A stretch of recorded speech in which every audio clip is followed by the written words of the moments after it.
Još od davnina Boka je imala svoju ratnu i trgovačku mornaricu, a centri su bili u Kotoru i Perastu.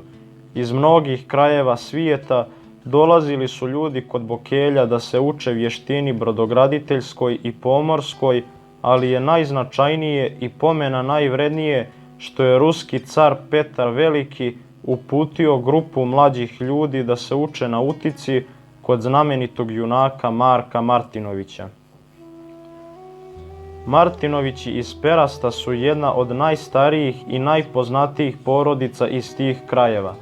Oni su bili čuveni moreplovci, a u jednom istorijskom periodu zabeleženo je da su posjedovali 40 brodova. Marko Martinović se rodio 1663. godine. Kao i većina njegovih mještana, još od malena se odao pomorstvu i nautici.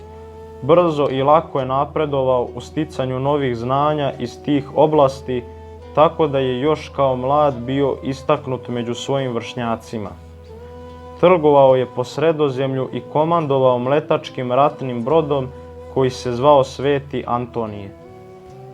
Kada mu je bilo svega 20 godina, komandovao je dijelom mletačke flote u bitci za osvajanje Herceg Novog. On je tada zadao jak udarac Turcima i doprineo da se odnese velika istorijska pobjeda. Porodica Martinović je zbog ovoga dobila veliki posjed na Kumboru od Mlečana.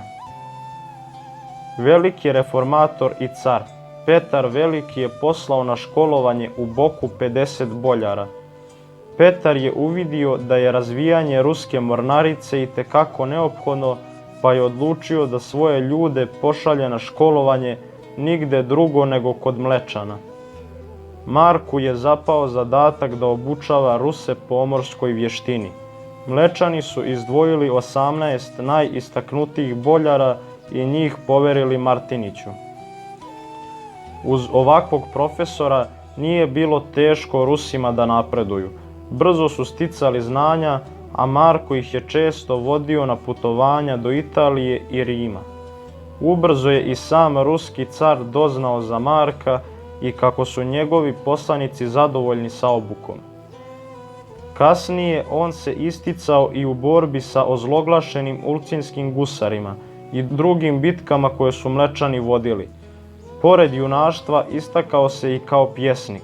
Napisao je pod imenom Knez od Kumbure pjesme o osvajanju Herceg Novog, zatim poznato djelo Apologija i djelo o gradnji raznih brodova.